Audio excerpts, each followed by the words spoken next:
आज का टॉपिक है मोल्स कैलकुलेशन, यानी कि आज हम मोल्स कैलकुलेट करना सीखेंगे। नंबर ऑफ मोल्स मालूम करने का फॉर्मूला है small n is equal to given mass of the substance divided by molar mass. Small n यहाँ पर नंबर ऑफ मोल्स को रिप्रेजेंट कर रहा है। Given mass of the substance से मुराद ये है कि जो भी प्रॉब्लम या न्यूमेरिकल के अंदर सब्सटेंस का वेट या क्वांटिटी वगैरह दी गई है वो given mass of the substance होगी। Given mass of the substance को उसी सब्सटेंस के मोलर मास के साथ हम डिवाइड कर देंगे। मोलर मास कैलकुलेट करना मैं आप लोगों को सिखा चुकी हूँ। ये नंबर ऑफ मोल्स मालूम करने का फॉर्मूला है।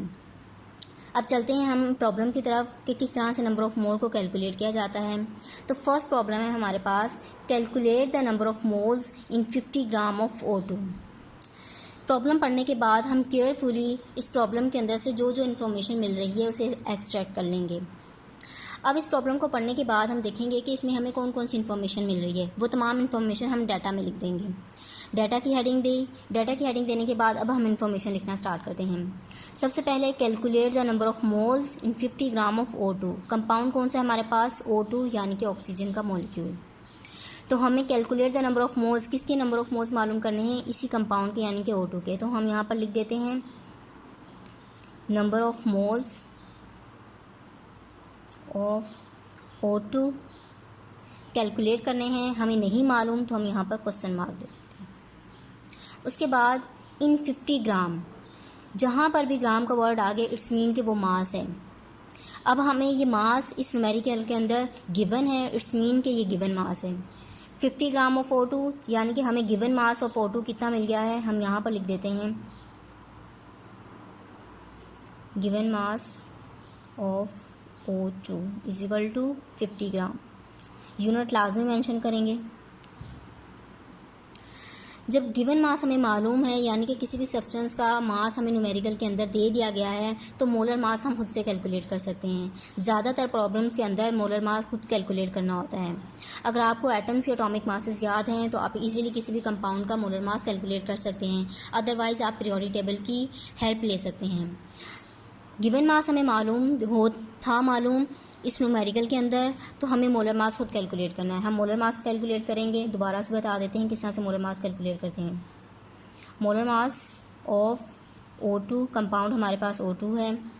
सबसे पहले हम देखते हैं इसमें एलिमेंट कौन से हैं। इसमें एलिमेंट ऑक्सीजन प्रेजेंट है।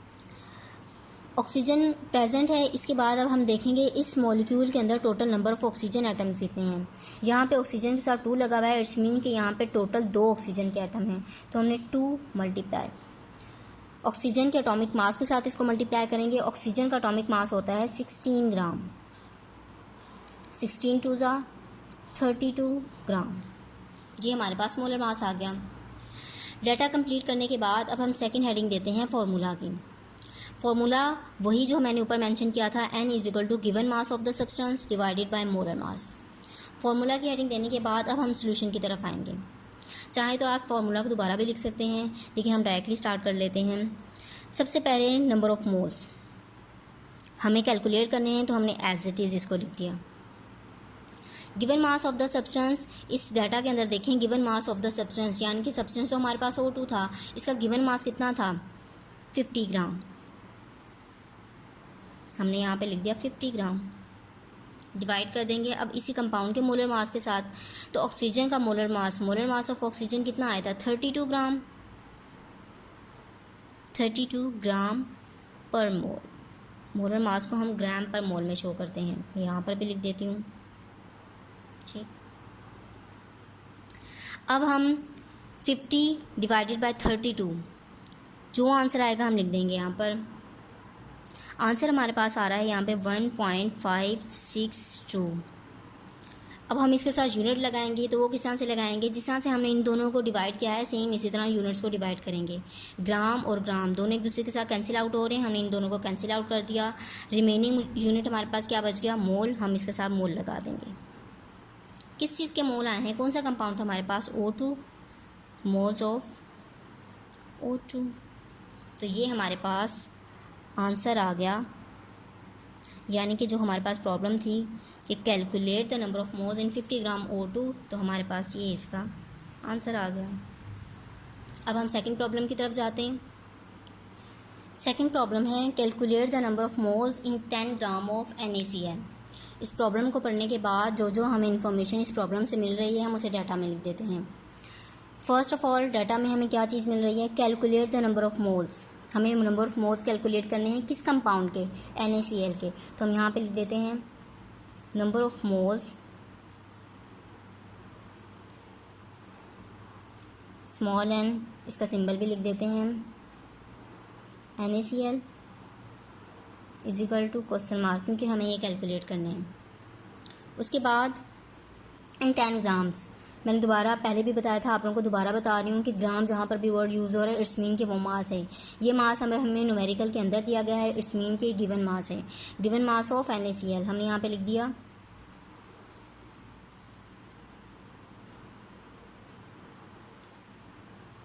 Given mass of NaCl।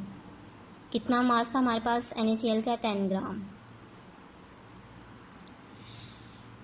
मास हमें गिवन है तो इट्स मीन कि हम NaCl कंपाउंड भी हमें मालूम है, तो हम इसका मोलर मास मालूम कर सकते हैं। हम इसका मोलर मास खुद से फाइंड आउट करेंगे। Molar mass of NaCl calculate करना ही सीख लेते हैं। इस कंपाउंड के अंदर कौन कौन से एलिमेंट मौजूद हैं, सोडियम है और साथ क्लोरीन है, यही 2 एलिमेंट मौजूद हैं। अब हम देखेंगे इस कंपाउंड के तो सोडियम कितने मौजूद हैं। सोडियम मौजूद है यहाँ पर 1, क्लोरीन भी मौजूद है यहाँ पर 1। सोडियम का एटॉमिक मास होता है 23 gram is equal to 23 gram. Chlorine का एटॉमिक मास होता है 35.5 ग्राम। तो आंसर आ जाएगा हमारे पास 35.5 ग्राम। अब इन दोनों मासेस को जब हम ऐड करेंगे तो हमारे पास जो आंसर आ रहा है वो 58.5 ग्राम पर मोल है। ये हमारे पास आंसर आ गया मोलर मास का। मोलर मास कैलकुलेट करने के बाद अब हम फार्मूला लिखेंगे। फार्मूला वही n से रिप्रेजेंट कर देते हैं नंबर ऑफ मोल्स को is equal to given mass of the substance, shortly लिख रही हूँ given mass divided by molar mass. अब सोल्यूशन करेंगे, डायरेक्टली स्टार्ट कर लेते हैं। n हमें मालूम करना है यानी कि नंबर ऑफ मोल्स मालूम करने हैं, तो हमने एज इट इज़ लिख दिया। Given mass of the substance, given mass हमें कितना गिवन है यहाँ पर, given mass of the substance of NaCl is equal to 10 gram. हमने यहाँ पे लिख दिया 10 ग्राम, यूनिट साथ लाजमी लगाएंगे। मोलर मास ऑफ NaCl कितना आया हमारे पास, 58.5 ग्राम पर मोल। इन दोनों को डिवाइड करेंगे तो हमारे पास आंसर आ जाएगा 0.170। पॉइंट के बाद 3 वर्ड लिख दिए हम लोगों ने। ये हमारे पास आ गए मोल ऑफ NaCl।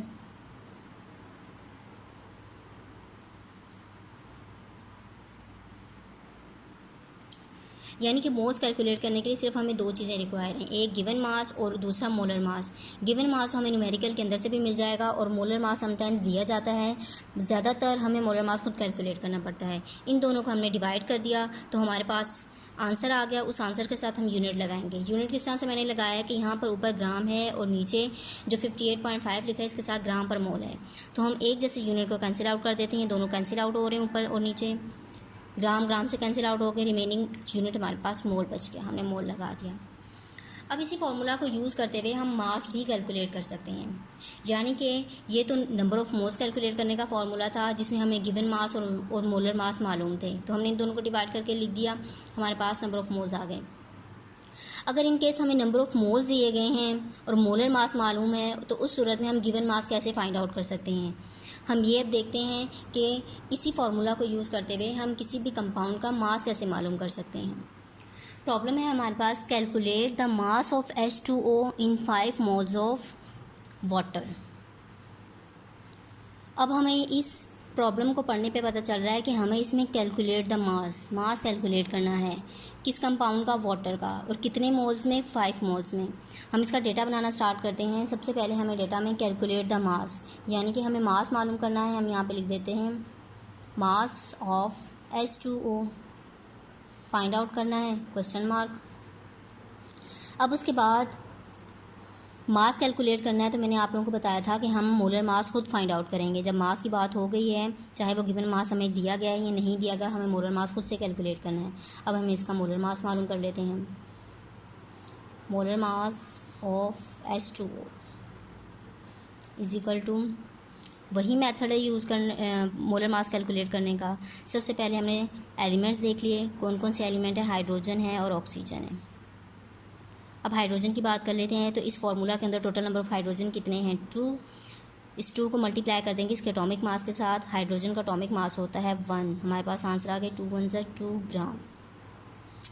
ऑक्सीजन, इस फार्मूला के अंदर total number of oxygen atoms कितने हैं, 1।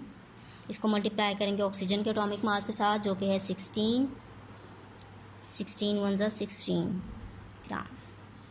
दोनों मासेस आ गए। इन दोनों मासेस को अब ऐड कर लेंगे। जो आंसर आया है हमारे पास 18 ग्राम पर मोल। 18 ग्राम हमारे पास वाटर का मोलर मास आ गया। अब उसके बाद और क्या चीज़ हमें इसमें गिवन है, मास हमने लिख दिया, मोलर मास हमने लिख दिया इन 5 मोल्स। 5 मोल्स हमें दिए गए हैं। तो हम यहाँ पे मोल्स लिख लेते हैं।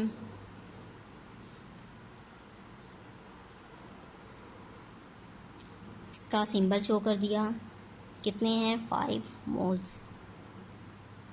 ये हमारे पास डेटा बन गया। First mass of H2O, second molar mass of H2O, third moles of H2O। 3 चीज़ें हमें गिवन थी, हमने ये कर ली। हमें कैलकुलेट इसमें करना है मास को। हम इसमें फार्मूला वही यूज़ करेंगे जो हमने नंबर ऑफ मोल्स मालूम करने के लिए किया था, N is equal to given mass divided by molar mass. इस फार्मूला को हम किस तरह से गिवन मास में मालूम करेंगे, नंबर ऑफ मोल्स हमें मिले गिवन है, मोलर मास हमने यहाँ पे मालूम कर लिया है, गिवन मास ही हमें मालूम नहीं है।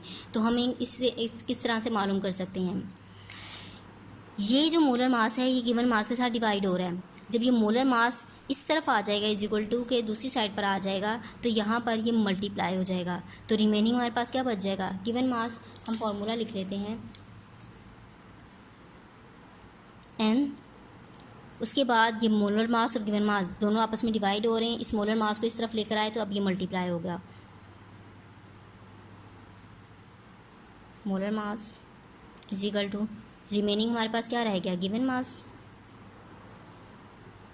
हम चाहें तो इसे सिर्फ मास भी लिख सकते हैं, लेकिन इस फार्मूला की मदद से ही आपको मैं बता रही हूँ तो इसलिए मैंने गिवन मास लिख दिया।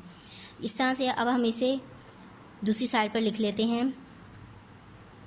Given mass is equal to N multiply by molar mass. Formula बन गया हमारा। ये है फार्मूला हमारा गिवन मास, यानी कि किसी भी सब्सटेंस का मास मालूम करने का फार्मूला बन गया अगर हमें उसमें नंबर ऑफ मोल्स दिए गए हैं तो। अब हम इसका सोल्यूशन करेंगे, सॉल्व करते हैं इसको किस तरह से।